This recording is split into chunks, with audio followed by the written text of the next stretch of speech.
Bueno, esta vez el tema que nos toca es suelos y vamos a empezar conociendo el temario.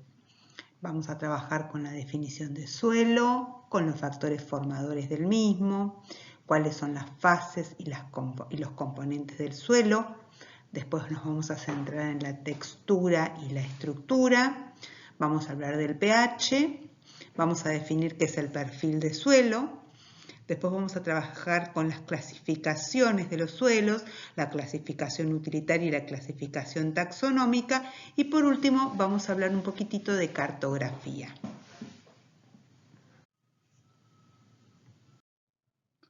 Vamos a empezar con la definición de suelos, desde el punto de vista agropecuario, que difiere de algunas otras definiciones de suelo, en la cual no constituye algo fundamental, como sí lo es para la tasación de un bien rural. Los suelos son un conjunto de elementos naturales formados en la superficie de la tierra, conteniendo materia orgánica y soportando o siendo capaces de soportar la vida de las plantas. Y esta clasificación los hace de vital importancia a la hora de una empresa agropecuaria. El valor de la empresa agropecuaria extensiva en gran medida está determinada por la calidad de los suelos. Y es por eso que es tan importante que ustedes tengan nociones básicas de los suelos. Primero vamos a hablar de cuáles son los factores formadores del suelo. Primero el material parental, el material originario, que a su vez es afectado por el tiempo, por los años, es afectado por el clima, es afectado por los microorganismos y por el relieve. Todo ello conforma el suelo actual. Dentro del suelo tenemos tres fases: la fase sólida, la fase acuosa y la fase gaseosa. Dentro de la fase sólida tenemos dos tipos de componentes: los componentes inorgánicos, sin vida, y los componentes orgánicos. Dentro de la fase gaseosa se alberga el aire y las raíces. Y dentro de la fase acuosa están las sustancias que existen en solución. En cuanto a la proporción volumétrica de los componentes del suelo, tenemos que el 50% aproximadamente está formado por material mineral, material inorgánico. El 25% aproximadamente formado por agua, el 15% formado por aire y el 10% formado por materia orgánica. Esta es la proporción volumétrica de un suelo ideal. Esta es la composición de un suelo ideal. Después vamos a ver que el incremento de alguno de estos componentes hace que pueda llegar a tener problemas para el desarrollo de las plantas. Dentro del material mineral, el material mineral está básicamente formado por arcilla, arena y limo. Acá lo que vemos es la representación visual de los tamaños y formas de cada uno de estos materiales. Como pueden ver acá, vamos a usar la arena, es aquella que tiene mayor tamaño. Luego le sigue el limo y por último la arcilla, que tiene un tamaño muy pequeño. Acá está medido en micrones. Esta es la unidad de 100 micrones.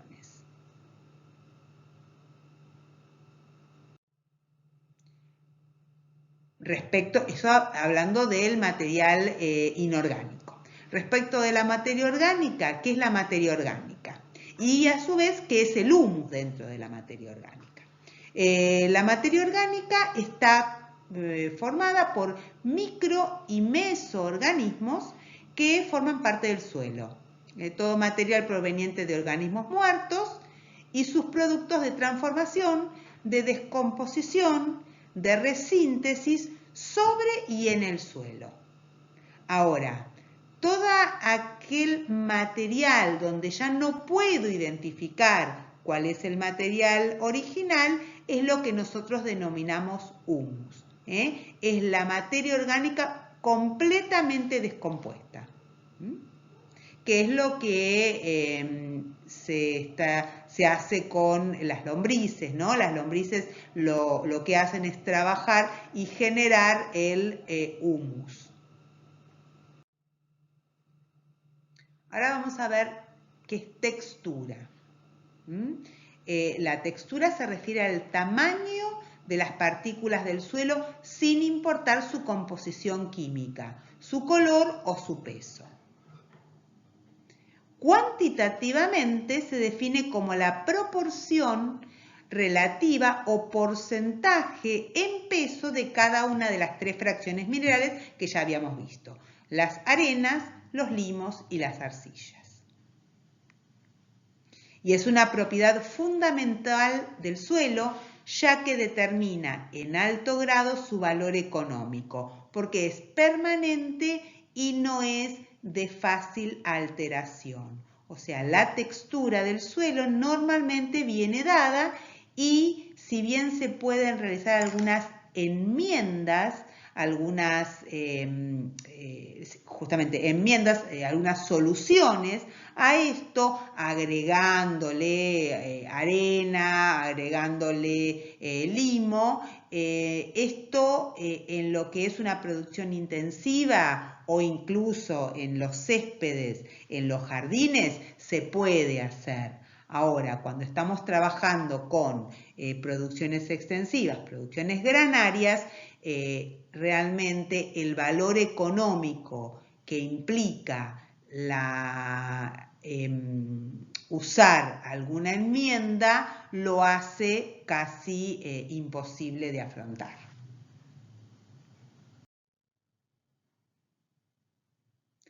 Esta característica, o sea, la característica de la textura, es la que determina principalmente propiedades físicas y químicas, influye mucho sobre las propiedades físicas y químicas del suelo.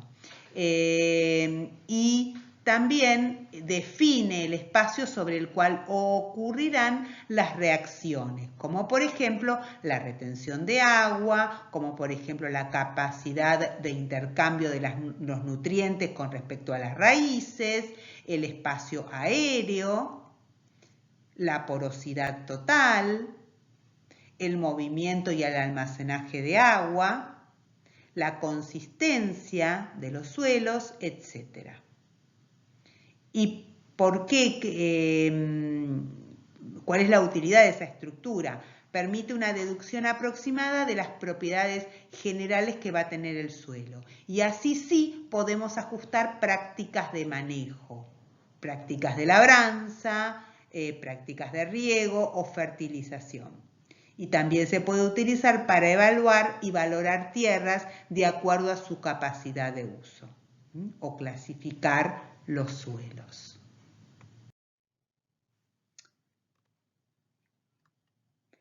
De la combinación de los tres componentes, limo, arcilla y arena, es que se originan los nombres de las clases texturales.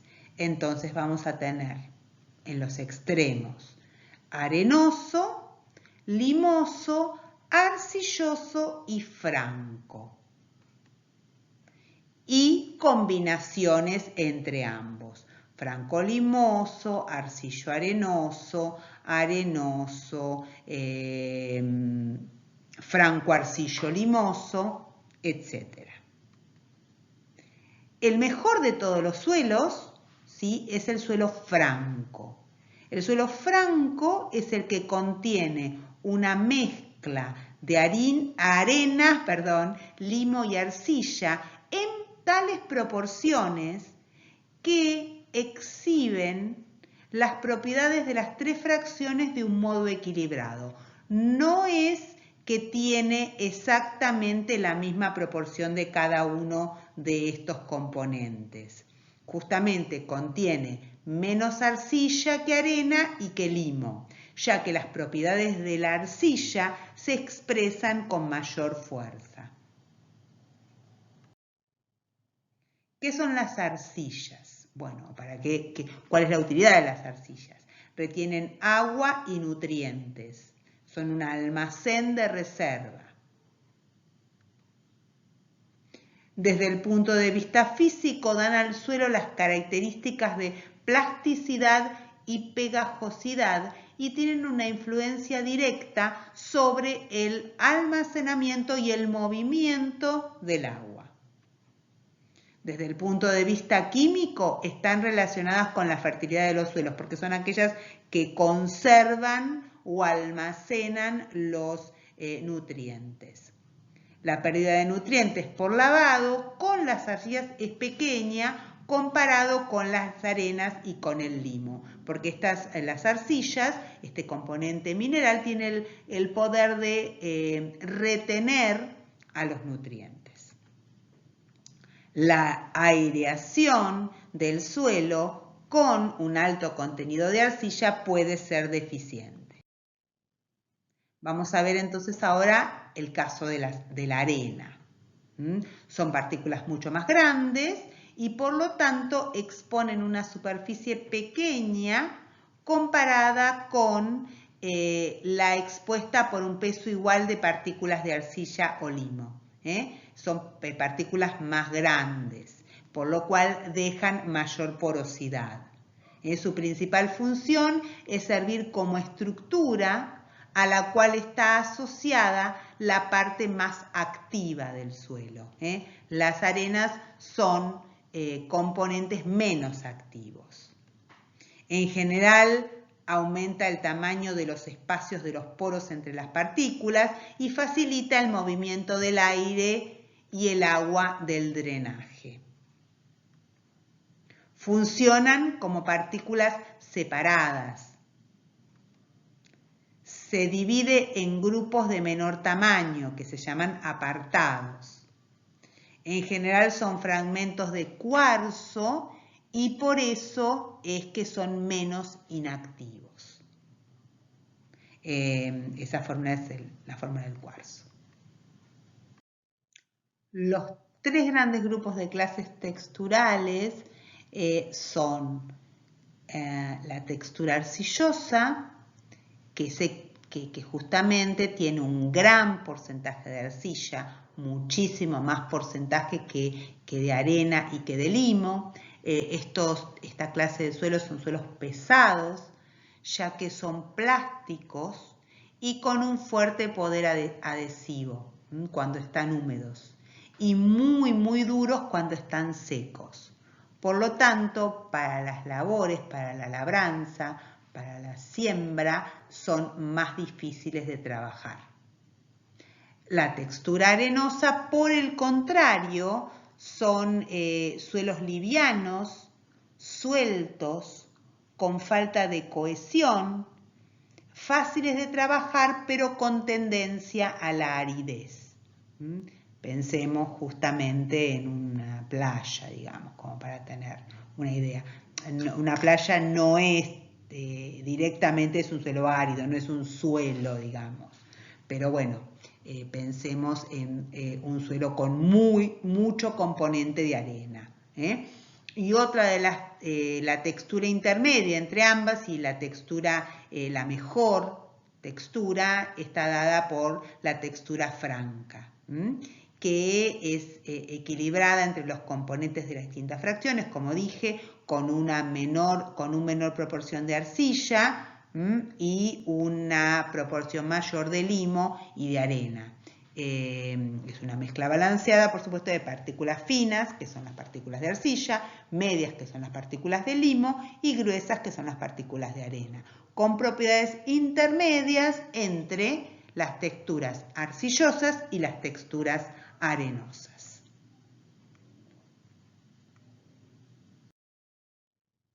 Vamos a ver acá un pequeño ejemplo del movimiento del agua en el suelo. Para un suelo arenoso, para un suelo arcilloso y para un suelo franco. Vamos a ver qué pasa con el agua. Fíjense, en el suelo arenoso es aquel que tiene las partículas más grandes. El suelo franco tiene una mezcla equilibrada de partículas y el suelo arcilloso es el que tiene las partículas más pequeñas. Vamos a ver qué pasa con el agua. En el suelo arenoso, qué pasa con el agua en el suelo arcilloso y qué pasa con el agua en el suelo franco. En el suelo arenoso hay más tendencia a la percolación. En el suelo franco el agua se distribuye mejor en toda la superficie y en el suelo arcilloso hay una tendencia al encharcamiento. ¿Sí? El agua no drena. Acá hay un exceso de drenaje, acá hay un drenaje equilibrado y acá no hay drenaje, hay encharcamiento. Bueno, acá tenemos otra foto de un suelo arenoso con menor retención de agua, con un drenaje muy fuerte y un suelo arcilloso con mayor retención de agua. Pero esta mayor retención de agua lo que hace es también encharcar y reducir el aire que tiene el suelo, con lo cual produce falta de oxígeno para las raíces. Esta es otra prueba de qué pasa con un suelo arenoso, mayor pérdida de nutrientes por el agua infiltrada. En un suelo arcilloso hay menor pérdida de nutrientes por agua infiltrada. Menor pérdida de agua y por ende, acá mayor pérdida de agua y por ende mayor pérdida de nutrientes. Y acá hay más retención de agua y menor pérdida de nutrientes.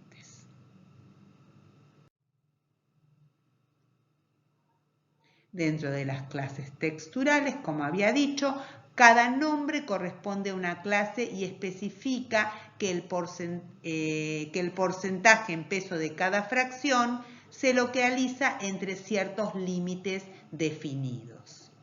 A partir de un análisis granulométrico, o sea, de medición de cómo son los agregados que tiene, se determinan los porcentajes de cada fracción. El nombre textural también corresponde y se puede determinar a partir del triángulo de texturas, que ahora lo vamos a ver, cómo es el triángulo textural y cómo se mide el triángulo textural. La suma de los porcentajes de arena, limo y arcilla en cualquier punto del triángulo textural es de 100. Si el punto coincide con una división, lo que se acostumbra es usar el nombre de la clase más rica en partículas finas, o sea, las clases con más proporción de arcillas. Bueno, y acá tenemos el triángulo de texturas. Vamos a ver entonces cómo es este triángulo de texturas. Fíjense que tenemos en la parte superior a la textura arcillosa, después si nos corremos hacia acá, textura arcillo-limosa, franco-arcillo-limosa, franco-limosa, limosa, franca, franco-arcillosa, franco-arcillo-arenosa, franco-arenosa, arenosa-franca, arenoso, arcillo-arenoso. Ahora, para poder utilizar este triángulo textural, lo que tenemos que hacer es tener un estudio granulométrico. Este estudio granulométrico me va a permitir a mí posicionarme en en cada una de las aristas del triángulo y ver a qué textura corresponde mi análisis granulométrico. Bueno, y ahora vamos a ver la utilidad de este triángulo de texturas, vamos a ver cómo se usa el triángulo de texturas sobre la base de un análisis granulométrico. Ese análisis granulométrico que tenemos aquí me dice que el suelo que analizamos tiene 55% de arena, 25% de arcilla y 20% de limo. Para ello entonces comenzamos con el triángulo textural hacia el lado de la arena y ubicamos 55% de arena. Correspondería más o menos en esta zona. Para buscar y subimos hacia arriba y nos vamos hacia el costado, hacia el costado izquierdo para buscar la arcilla. Entonces subimos y vamos hacia la arcilla al 25%, a un punto que corresponde al 25% de la arcilla, que sería este. Porque si lo vemos acá, estaríamos acá en el 25% de arcilla. Y por último, para cotejar que tenemos un 20% de limo, subimos y vamos hacia el costado derecho, que es el que contiene el limo. Y exactamente corresponde al 20% de limo. Entonces estamos en este punto y el análisis granulométrico a través del triángulo de texturas me dice que estoy frente a un suelo franco arcillo arenoso. Acá lo dice, franco arcillo arenoso. A su vez, las partículas primarias, que son limo, arcilla, arena, se forman naturalmente o se agrupan naturalmente para formar unidades secundarias de mayor tamaño, con una fuerza de atracción entre ellas superior a las del medio que la rodea. Y entonces esa agrupación de los agregados es lo que define la estructura. Entonces la estructura es la agrupación de estos agregados y los agregados están formados por limo, arcilla, arena y humus. El humus es lo necesario para darle una buena estructura al suelo. Influye, los agregados, la agrupación de estos agregados influyen sobre la textura. Y la estructura, a su vez, influye sobre las relaciones de humedad y aire, la disponibilidad de nutrientes, la acción de los microorganismos y el desarrollo de raíces. Entonces, así tenemos distintos tipos de estructura, conforme se presentan los agregados. Tenemos una estructura granular. La estructura granular es la más deseable. Un suelo franco con estructura granular es el suelo más deseable. Después tenemos estructuras columnares, típicas de suelos alcalinos, con problemas de sales y de pH muy altos. Tenemos estructuras laminares que impiden la penetración de raíces, de agua y de aire. También tenemos estructuras subangulares, típicas de suelos de zonas semiáridas y áridas, que tienen a su vez muy bajo porcentaje de materia orgánica.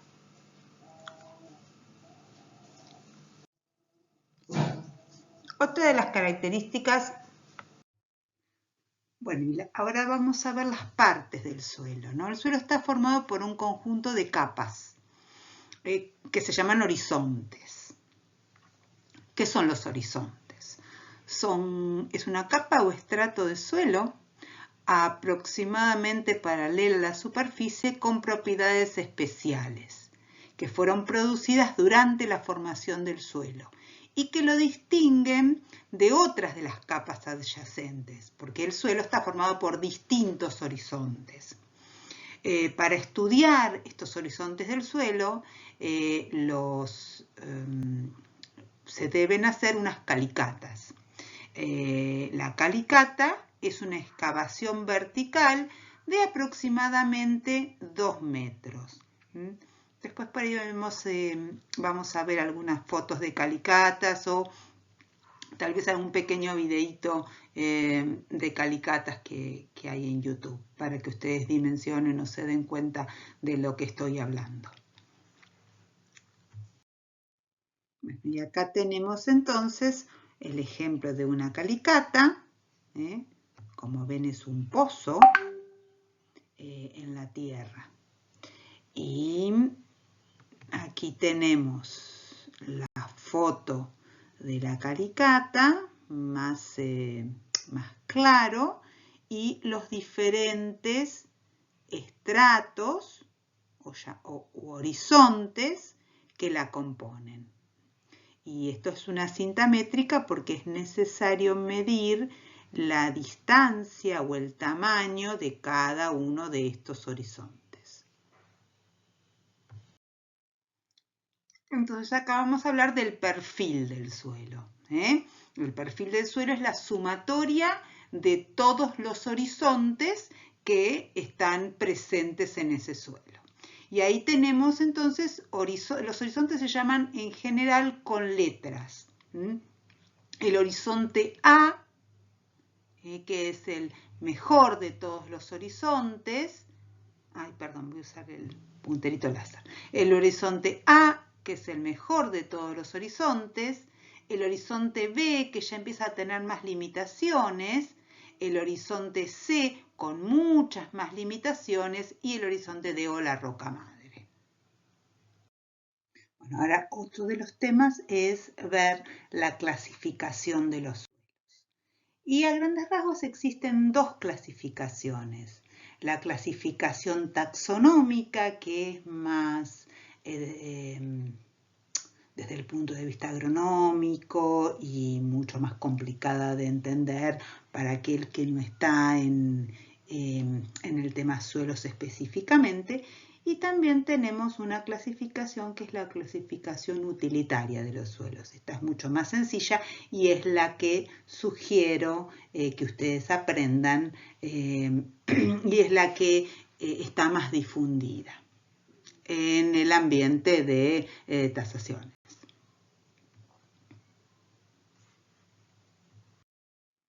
Entonces, vamos a ver la clasificación utilitaria de los suelos. A grandes rasgos, lo clasifica los suelos con números romanos y va desde el 1 al 8, siendo el 1 el mejor de los suelos y el 8 el peor.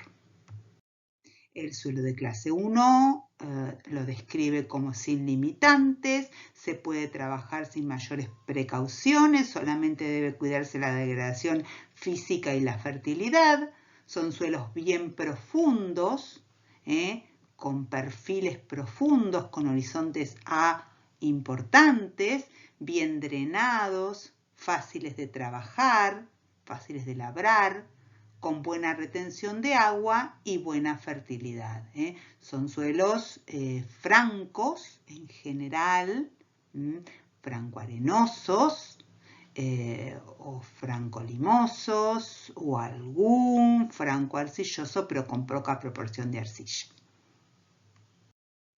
Los suelos de clase 2 ya empiezan a tener algunas limitaciones, pero se las considera moderadas.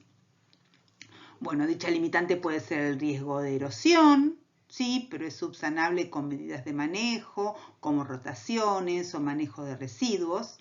Las limitaciones pueden incluir, ¿por qué? Porque son pendientes muy suaves, profundidades menores a la ideal, alguna estructura algo desfavorable, ocasionales inundaciones o bajo contenido de sodio entre algunas de las limitaciones.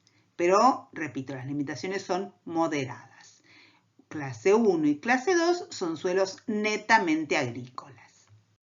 Suelo clase 3 ya empieza a tener limitaciones más severas. Tiene alto riesgo de erosión, requiere prácticas especiales de manejo y de conservación. Puede tener pendiente moderadamente elevada, alta susceptibilidad a la erosión, frecuente inundación, poca profundidad, baja retención de agua, baja fertilidad, moderado nivel de sodio. Hasta acá son suelos agrícolas, con, por supuesto, expectativas de menor rendimiento que el primero y el segundo, pero todavía son suelos agrícolas. Ya el suelo clase 4 empieza a tener limitaciones mucho más severas. Se puede usar ocasionalmente con cultivos densos, pero es preferible mantenerlo cubierto bajo pasturas, sin laboreo convencional, cuando la limitante muy severa es el riesgo de erosión. Si la limitante es el drenaje, pueden ser aptos para uso relativamente intenso bajo cultivos especiales como el arroz. En estos suelos se puede perfectamente producir arroz. Acá empezarían ya los suelos de tipo ganadero. Sin embargo, podemos encontrar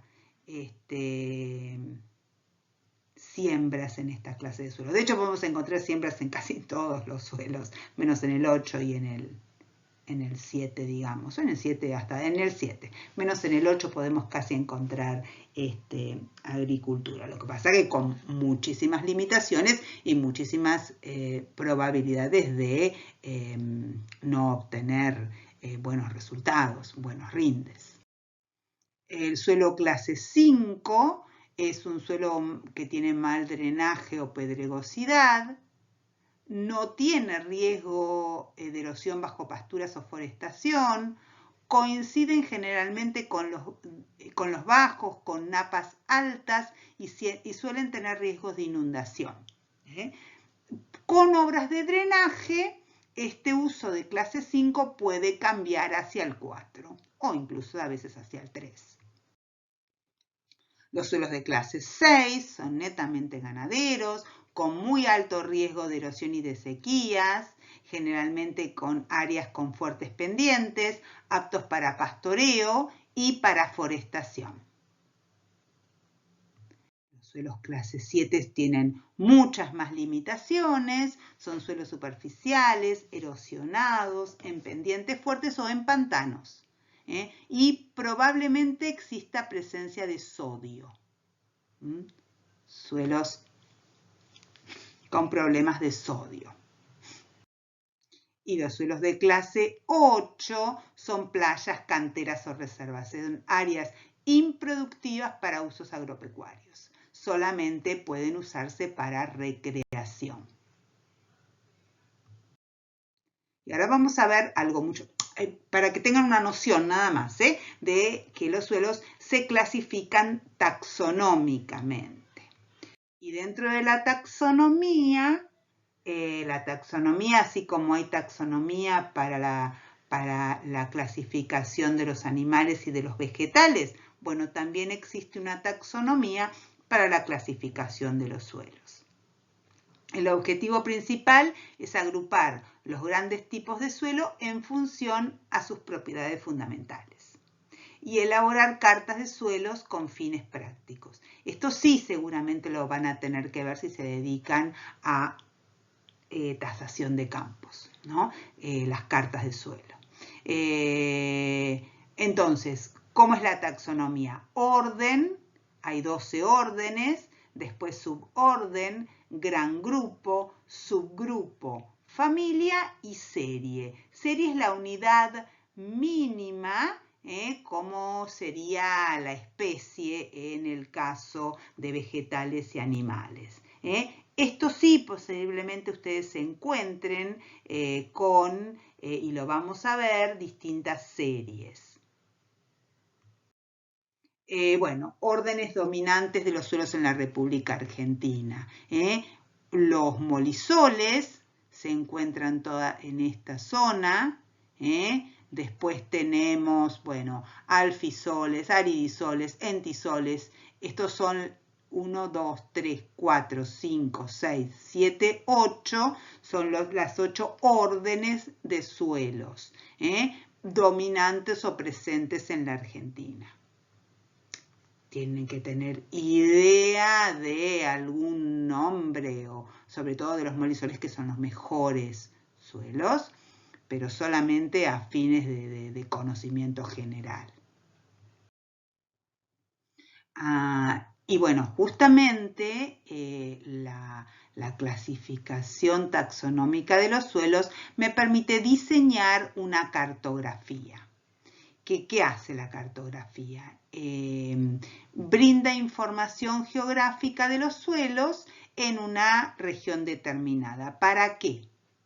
Para mostrar la utilización actual, aptitudes para un uso determinado, mejoras necesarias para un mejor manejo y para una planificación agrícola. Y que muestra unidades de suelo homogéneos. Bueno, este es la mapoteca digital de suelos de la provincia de Buenos Aires.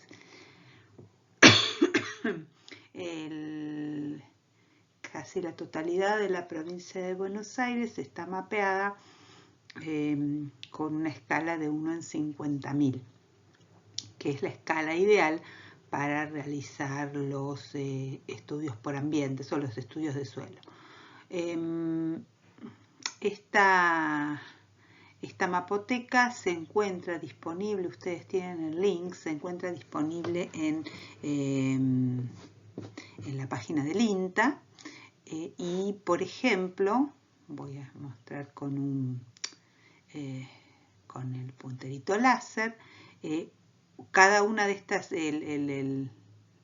la provincia está dividida en retículos, ¿no? Y cada uno de los retículos tiene 4 cartas de suelo. Esto es el relevamiento es de los años 70. La pregunta siempre es si todavía es vigente.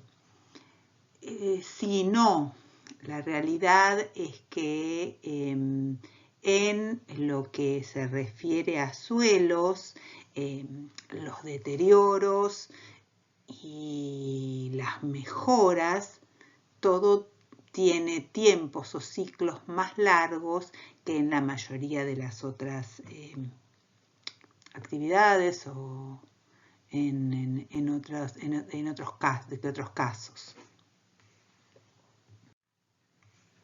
Esto se usaba para en los momentos en los cuales no se trabajaba con imágenes satelitales. Hoy, esta cartografía de suelos sumado a la disponibilidad de imágenes satelitales que tenemos hace que sea mejor la caracterización de los suelos por ambiente. Para caracterizar un suelo por ambientes necesitamos de esta información más fotos satelitales de varios momentos del año y varios años en el tiempo, sobre todo analizar años de muchas lluvias o años de sequías. Y ahora vamos a ver un ejemplo. Picamos en uno de los retículos, esos en los que estaba dividido la provincia de Buenos Aires. Picamos en la hoja 355719 que corresponde a Brandsen. Y como verán, voy a mostrar con el punterito, esa hoja 355719 está dividida en 4 hojas más, como yo les decía. La 355719-1, que es San Vicente, la 355719-2, que es Gómez, la 355719-3, que es Loma Verde, y la 355719-4, que es Coronel Brandsen. ¿Por qué pongo esta? Bueno, porque es una de las zonas en las que más trabajé y bueno, ahora hay que encontrar, como una aguja en un pajar, el campo en una de estas 4 hojas que hay. Supongamos que yo lo encontré en la 357-19-4 en Brandsen, específicamente en esta zona, Coronel Brandsen. Ok, voy a ir hacia esta zona. y acá lo tengo ampliado. Supongamos que el campito en el que tengo que trabajar es este que está acá, este rectángulo precioso, cosa que nunca sucede, ¿no? ¿Y cómo lo encontré? Y bueno, buscando, está en el pueblo de Coronel Bransen, al costado del ferrocarril Roca, también lo atraviesa el ferrocarril Belgrano, la ruta 205 está hacia abajo, el río San Borombón está cerca, etc. Esto es mucha suerte, es conocer el terreno, pero bueno, acá encontré mi establecimiento, mi campo en el que tengo que trabajar, ¿sí? Entonces lo dibujo sobre esta carta de suelo. También lo dibujo sobre el Google Earth después para ver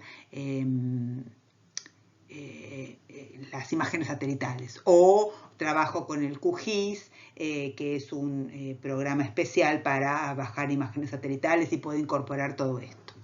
Que de hecho hoy se trabaja con el QGIS. Bueno, entonces yo llego acá y empiezo a ver qué hay dentro de mi campo. Y me encuentro con dos letras, ¿sí? Acá se ve una que es BR y otra lomita o algo que entró acá, que me tengo que ir hacia afuera y veo que es SB corta. Estos dos, BR, SB corta, se van a encontrar con LM2 acá, ETSH1, COSB, L de laguna, son todas llamadas unidades símbolos cartográficos. Y esos símbolos cartográficos, yo después me voy a buscar en la hoja cuáles son los símbolos, y en mi campo recuerden que tenía BR y tenía SB corta. Y acá tengo cómo está compuesta esa unidad. BR está compuesta por un complejo de series. Si recordamos, yo había dicho que las series eran las unidades mínimas de identificación en la clasificación taxonómica de los suelos. Entonces tenemos lo que se llama complejo. La unidad cartográfica puede ser un complejo, una asociación o una consociación. No importa. Si quieren averiguar qué es, pueden entrar. De hecho, por ahí si hacen el trabajo, está bueno que encuentren esto. Este es un complejo formado por serie Bransen y serie Los Mochos. 70% de este complejo está formada por la serie Bransen y 30% está formada por la serie Los Mochos. Recordando o volviendo a decir que las series son las unidades mínimas de suelos homogéneos. Y entonces, acá esta serie BR me remite a la clasificación utilitaria de los suelos. Esto lo puede entender cualquiera. La clasificación utilitaria de los suelos de esta serie BR me dice que es un suelo 3 con dos letritas, una W y una S. Las letras en la clasificación de suelos por capacidad de uso me hablan de las limitantes específicas que tiene esta serie, que en este caso es la serie 3. Y las limitantes W tiene que ver con el agua y S tiene que ver con salinidad. Y otra cosa importantísima también y que cualquiera puede entender, es lo que se llama índice de productividad. Este índice se construye con muchas variables, pero básicamente lo que ustedes tienen que entender o saber es que va de 100 a 1, siendo 100 las tierras más productivas y 1 las tierras menos productivas. En este caso, para esta zona, que es una zona relativamente mala, tenemos un índice de productividad de BR de 61, con lo cual mucho de ese campo va a tener un valor casi como el valor medio de la zona. Y por último nos vamos a ir a la otra unidad cartográfica que era SB, ¿sí? SB es un complejo de series, pero está formado por otras series, que son San Vicente, Los Mochos y Abbott fase pobremente drenada. Y entonces esas tres series hacen que mi capacidad de uso pase de 3 a 6. Ya tengo partes del campo con una productividad mucho menor. Acá las partes del campo correspondientes a SB tienen una productividad de 32.6%, de 32.6 de productividad. Entonces, resumiendo y volviendo a este campito, nos vamos a encontrar con, por un lado, la unidad cartográfica BR, que habíamos dicho que correspondía a Brandsen y Los Mochos. BR tiene como clasificación utilitaria, se define con un suelo 3WS y 61 de IP. Y por el otro lado, por contrapartida, tenemos la otra unidad cartográfica que forma parte de este campo, que es SB, San Vicente, con una capacidad utilitaria de 6 WS y un IP de 32,6%. 32,6. Entonces, obviamente a la hora de tasar vamos a tener casi el 90 o más del 90% del campo con un precio, con un valor, y otro 10% con un valor muchísimo menor. Seguramente por las IP yo puedo tomar la mitad del valor que considere en el caso anterior, ¿no? En el caso de BR. Por supuesto, no todos los campos, este campo es muy sencillo de tasar porque presenta 2 unidades cartográficas, pero bueno, y es de forma rectangular y es muy fácil de ubicar, pero no todos los campos son así de sencillos. Pero es como para introducirlos a ustedes a cómo sería la identificación de los suelos y después sobre esa base cómo pensar en darle un valor a ese establecimiento.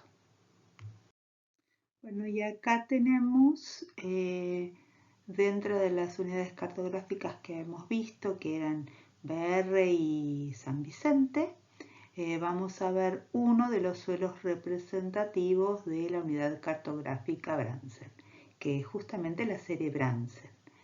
Fíjense que acá lo que muestra esta serie, esta descripción de la serie de suelos, es todo lo que se vino viendo anteriormente.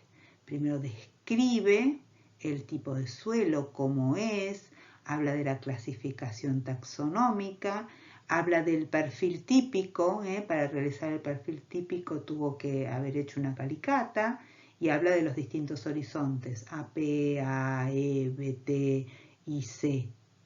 Después habla de algunas observaciones, dónde se encuentra en el perfil, bueno, demás características, qué series pueden ser similares, con qué suelos se encuentra. Y una cosa importante, drenaje y permeabilidad, usos y vegetación, es para agricultura pero para pasturas básicamente. También puede, como dije, hasta el suelo 3 puede usarse para agricultura. Dice también cuáles son las malezas típicas y cuál es la capacidad de uso. Si ustedes ven acá, la serie Brandsen pura tiene capacidad de uso 2W, pero ¿qué pasa? Cuando está unida a la unidad cartográfica, toma también la capacidad de uso del otro componente que tiene esa unidad cartográfica. Entonces, la unidad cartográfica, si fuera 100% formada por la serie Brandsen, tendría capacidad de uso 2. pero la realidad es que está formada por otra serie de suelo y entonces en su totalidad la capacidad de uso de esa unidad cartográfica es 3WS. Acá explica las limitaciones de uso, el índice de productividad, que por supuesto es más alto que el índice de productividad de la unidad cartográfica, porque evidentemente la otra serie componente tiene una capacidad de uso menor y un índice de productividad menor. Otros rasgos descriptivos y después los datos analíticos, que es una tabla que no importa, que no viene, no es necesario que ustedes ni siquiera la vean. Tiene datos analíticos del momento en el cual se tomó la muestra, que bueno, por algún lado debe estar el momento en el cual se tomó la muestra. Entonces, resumiendo y para cerrar la clase, vimos todos los componentes, vimos todo el temario. ¿Para qué? Para llegar a caracterizar los suelos.